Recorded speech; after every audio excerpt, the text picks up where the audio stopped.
Greetings to you in the name of our Lord and Savior Jesus Christ.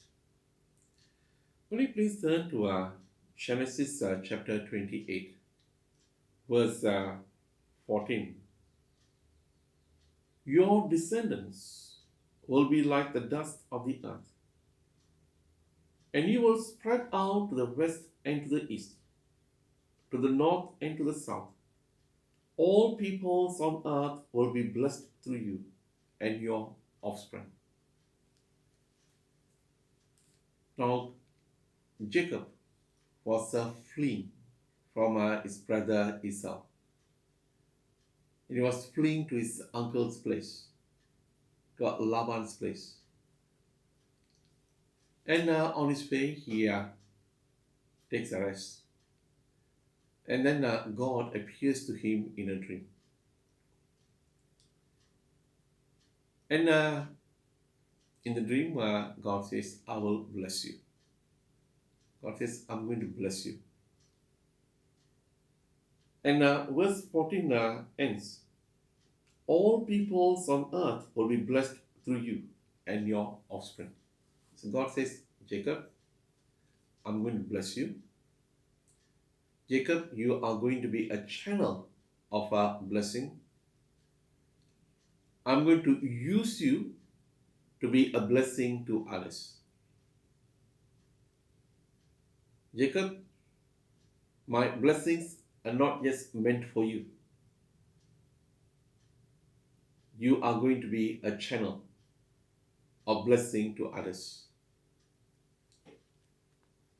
And when we read Genesis chapter 12, verse 2, here we read of the call of Abraham. Here God is telling Abraham, I'll make you into a great nation and I will bless you. Same thing God says, Abraham, I will bless you. And he goes on to say, I'll make you a great name and you will be a blessing. Blessed to be a blessing.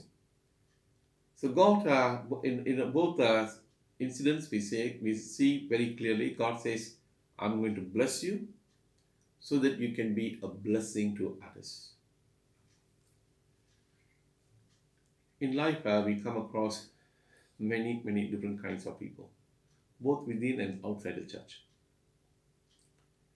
There are people who are very, very, very generous. Very generous. Now, when I say generous, it does not mean that they just go around throwing their money, but they are generous towards those who are in need. Now, for them, creed or color will not matter. When they see someone who is in need, they say, if I can help you, I'll help you. So for them, they are always ready to share their blessings with others. And I know of friends who say, no, I'm just blessing you. Do I need to pay back? No. I felt in my spirit. I felt that God is calling me to bless you. So they will just bless, and they will not expect anything in return.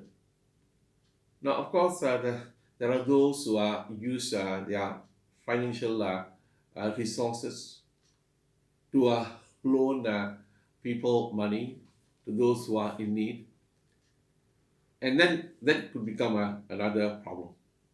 I'm not talking about those who use their money to loan out to others. I'm talking about those who are generous, who say, I'm going to bless you, be blessed. But then we also have another group of people. Some very, very, very, very, very selfish, stingy. They say, good.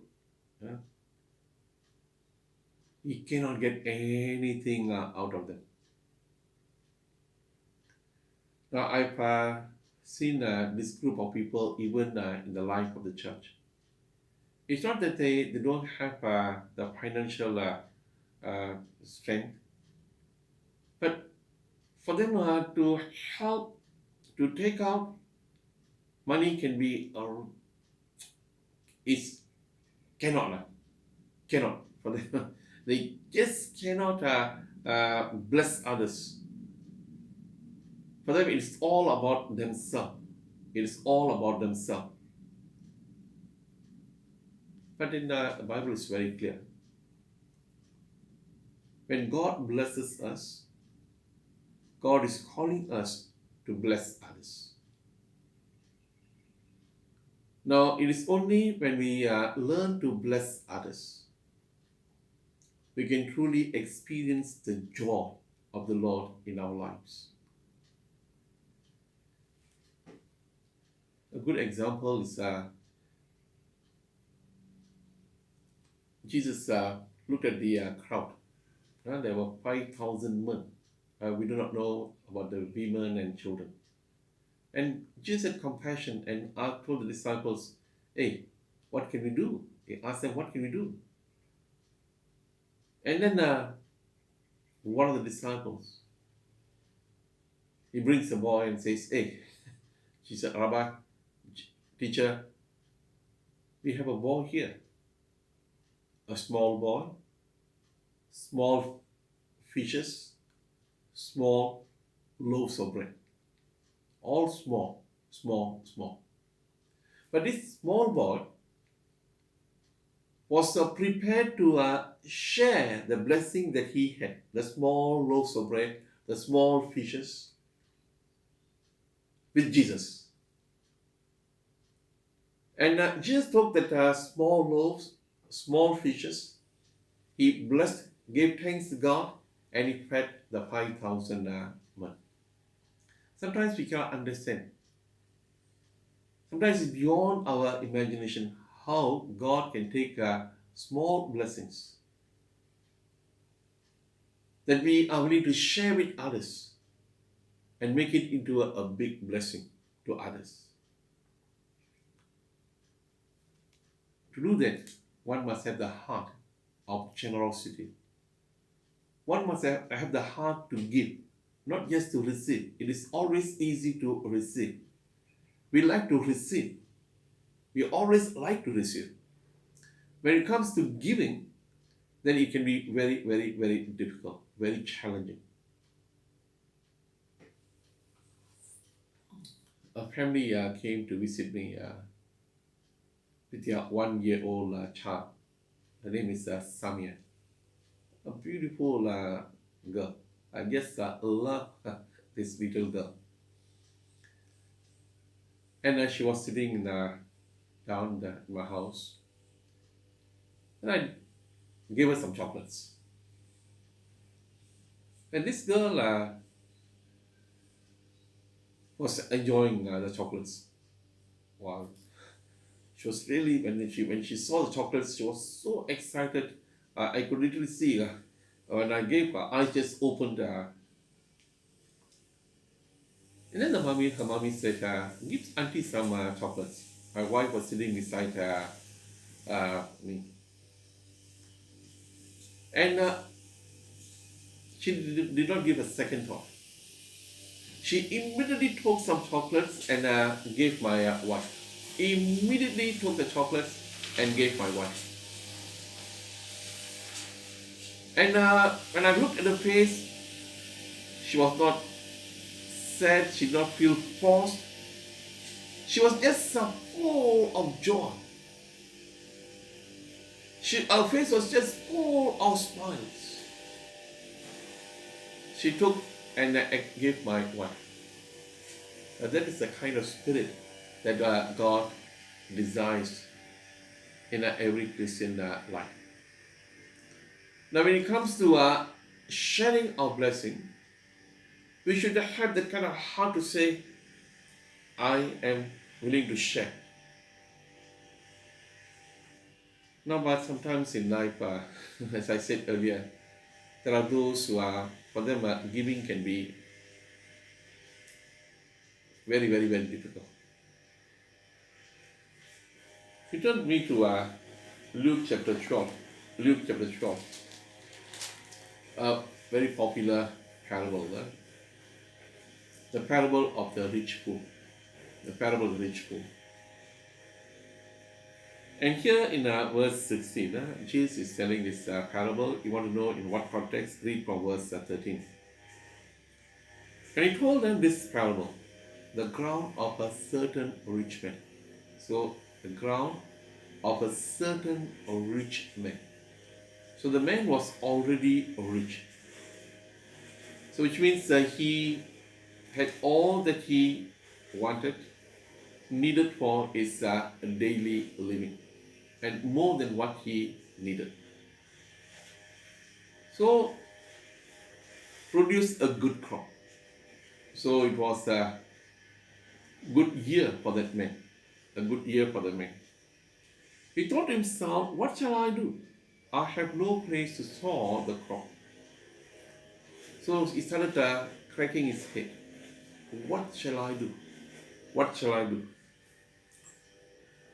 I'll read for you from verse 18. Then he said, this is what I'll do.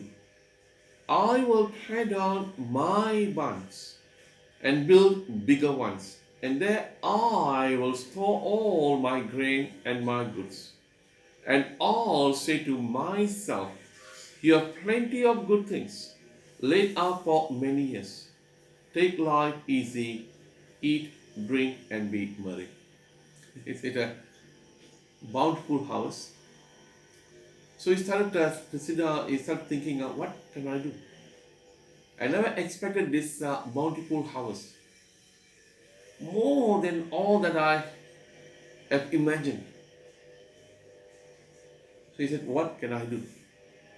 And if you carefully paid attention to what I read, it is all about I, myself.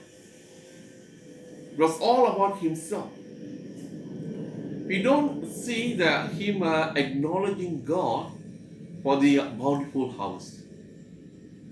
We don't see him thanking God for the bountiful house.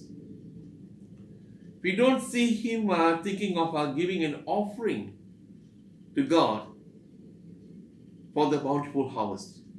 He was only thinking about keeping all for himself. He did not think about the workers because he did not have the heart to share the blessing that he had just received. Bountiful beyond what he had imagined. So he said, I'll tear down my barns, build bigger ones, and keep all this for myself. Now sometimes we can also be like this rich man. The title given is the rich fool. But sometimes we can also be like this rich man. We can only think of ourselves. Now, I'll give you one example how people can behave like this rich man. So, shall we take that you are working in a company, yes? You're working in a company. And then shall we say your monthly take-home salary is 5,000. 5,000 take-home salary. So you've been managing your family. You got your own house, you got your car. You don't utang anyone except for the housing loan and car loans that you are servicing. So you have been managing quite well with that 5,000 ringgit. And then 1 year,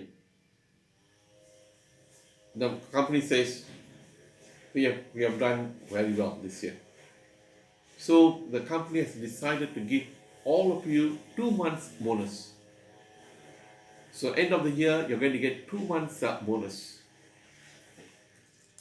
So you have been receiving 5,000 ringgit. Now you're going to receive 15,000 ringgit. So when you receive that 15,000 ringgit, what will you do?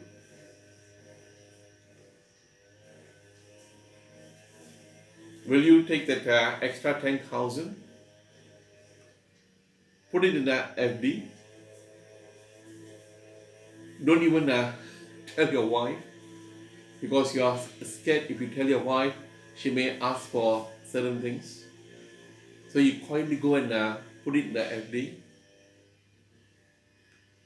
You don't want to, your children may be asking for something, but then you don't want to say, no, this money is to be kept in the FD. Or are you going to say, yes, I'm going to keep some in my in the savings, FD, but I'm also going to bless my family. First, I'm going to thank God for this extra $10,000. I'm going to give an offering to God. Some may choose to give a tenth of that bonus, 2 months bonus. Some may choose to give a generous offering to God, to say that God, this blessing is from you. So I want to acknowledge that. So I'm giving you this offering. God, this blessing is from you. This additional blessing. I want to bless my parents. I know of a family that is in need. I want to help them. This Christmas, I'm going to buy for them new clothing. So I'm going to take a certain portion of this blessing that you have given to me to bless others. But